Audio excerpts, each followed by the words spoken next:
Alright, so let's kick off our little mini Elijah Craig barrel proof lineup here by doing the C920, 132.8 proof. Yep. Yes, sir. This is a hot mammer jammer, man.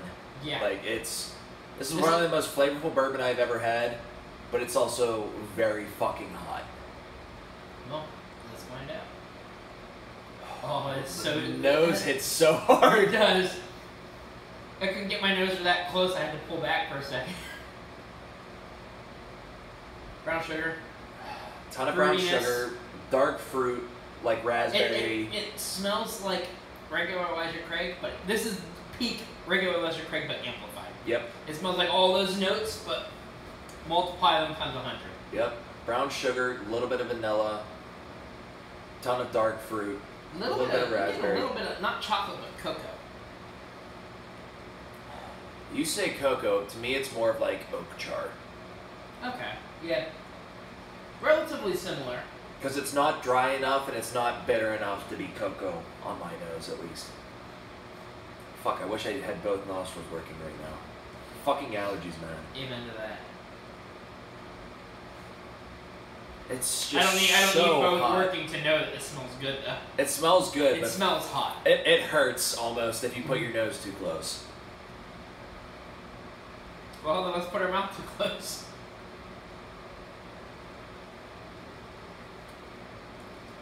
So hot, but so flavorful. Yeah, it's not as hot because we've had a couple of things before this, and I'm glad we did, because I can actually appreciate it a little bit better, because these flavors punch through so much. But it's still hot even like this, which is why I'm very curious about what this next one's going to be like, considering it's 4 proof points higher. Yeah. And when you start getting into this range, those 4 proof points make a difference. Dude, this is going to hit fucking hard. 114 versus 110 isn't the biggest difference in the world. 95 versus 90 can be not that much of a difference. 136 versus 132 can be drastic.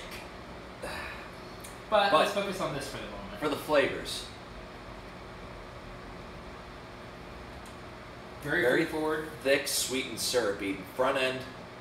Dude, I get oak throughout the entire thing. I do like, too. I get like... That's actually what I was about to say, is it's very oaky. Very much like rich, like, you know, I don't want to say oak table, but oak table.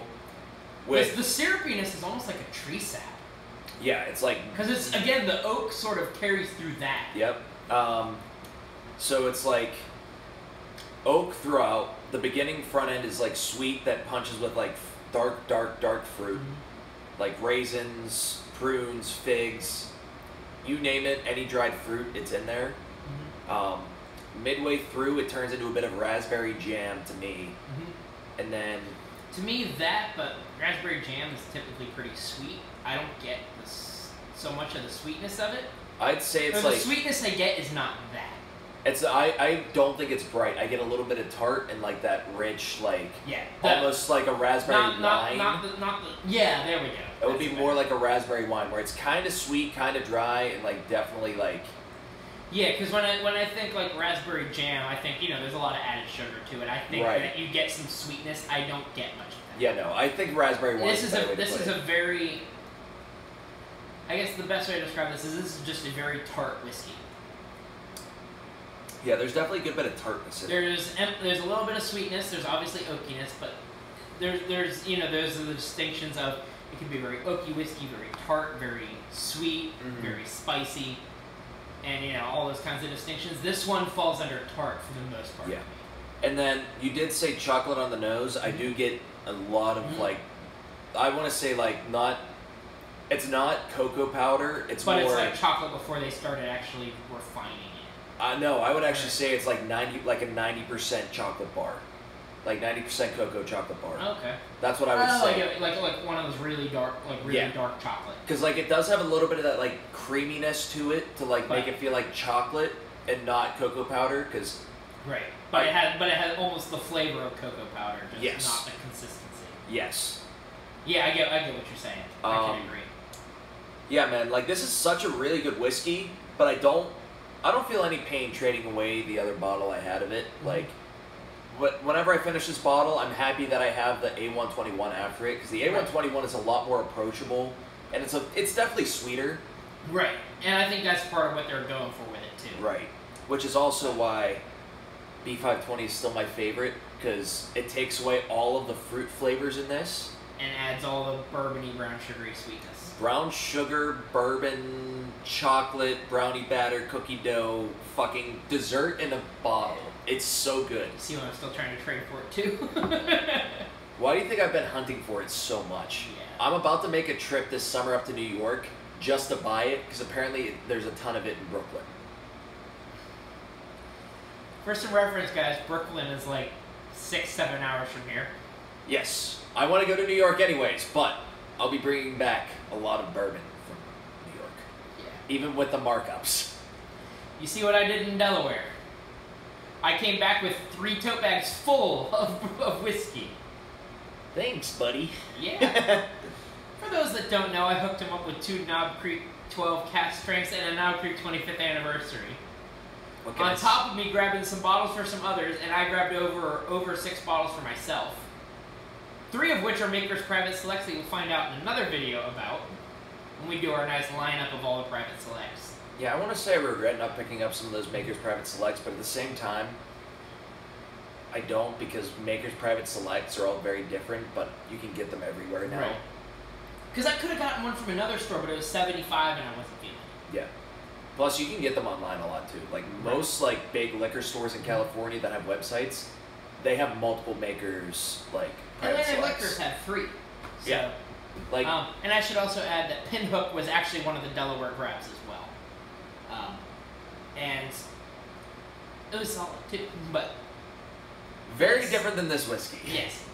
But we are comparing apples and hand grenades here. So this is a hand grenade. I'm almost scared to try C920. I know. See, yeah. I'm almost scared at this point, because not only that, it's still sealed. Yeah, we're getting a neck pour of that. Oh, fuck. But this is delicious. This is without a doubt. I just want to point out a fun little thing I noticed. Yours says barrel proof. Mine says small batch stuff. So originally what they did was they just took the small batch bottles and slapped the label on it. Yep, and then it they wasn't started... until 2020 that they changed out Right. the bottles and like started making barrel proof exclusive bottles. It's just funky to see it. Yeah, realistically they could have, I think that they should have just left small batch, because the fucking barrel proof is also a small batch. Right. So But they weren't lying whenever they did that. Right. But it was changing a label. It's not like they Yeah. etched anything into the bottle. Yeah. But This being said, this is the richest bourbon I've ever had. There's so much flavor to it.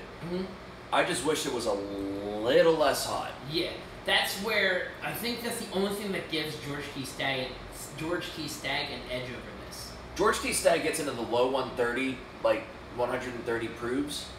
It doesn't taste like that at all. It tastes like it's like 150. If you dial back the heat on this, I would argue that I would take this over the Stagg you tried. It's very close. I would argue that I would take this, just because the flavor notes are more my speed. I would say I agree, but not for this batch. I would agree for the B520. Fair enough. This batch in particular. Point being that there are Elijah Craig batches that I would take over some of those sought-after fucking bourbons on the planet. Like, that's a big statement. That just goes to show that, like, Elijah Craig Barrel Proof is, like, up there with how high quality it is. Oh, yeah. And people are starting to realize it, which is why you can't find it that much anymore. Like, That's why my boss on the truck on Monday is saving me a case so that I can, so that my friends can send me money, including you, I assume. I have to. Like, I want to be able to prove that there are differences, or should I say similarities, with each of the A, B, and C batches. Because if I try this B and it's as sweet as B520 was, I'm going to know that I have to get every single B5 batch that comes out. Can you actually, because we talked about this before the video, can you actually explain for our lone viewer so what this concept is that we're thinking is true? So it's known that Elijah Craig Barrel Proof and now also Larceny Barrel Proof release 3 batches a year. A1, whatever the year is, A5, whatever the year is, B5. or B5, whatever the year is, and C9, whatever the year is. The A, B, and C supposedly represent, like, A is the first batch, B is the second batch, C is the third. The 1, 5, 9 are January, May, and September as months out of the year, and then the last number is the year. There's a lot of contention with people who drink bourbon that each of the 3 batches are also blended differently to meet a certain flavor profile.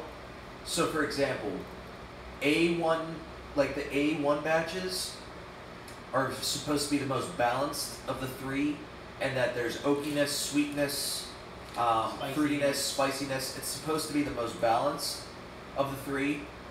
B5 is supposed to be the sweeter ones, where there's more brown sugar, more vanilla, more chocolate, more like dessert flavors.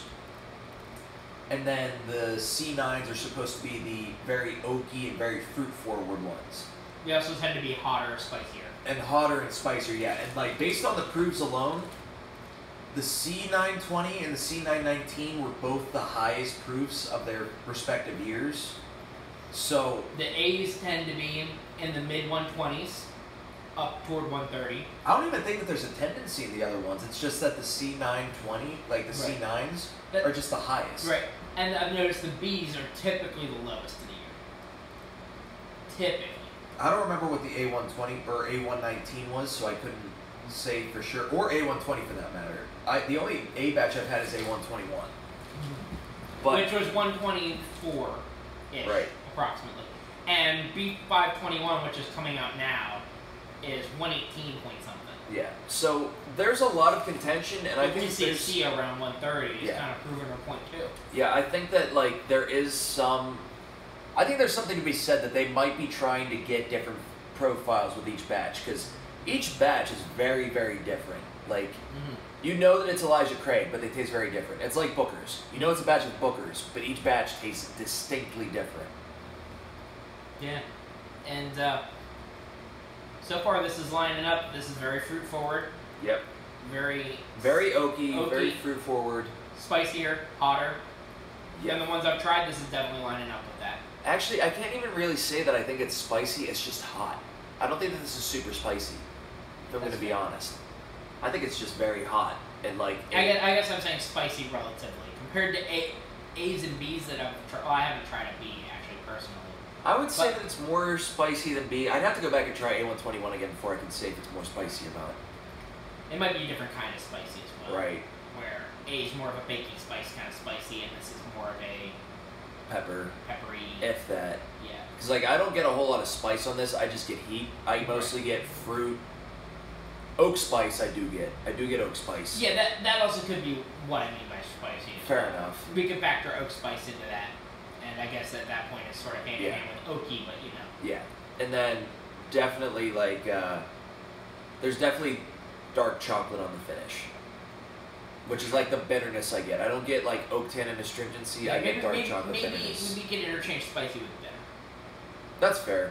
I don't think More it's super bitter, notes. but yeah. Right, more bitter notes. Not that it's bitter, but like Yeah.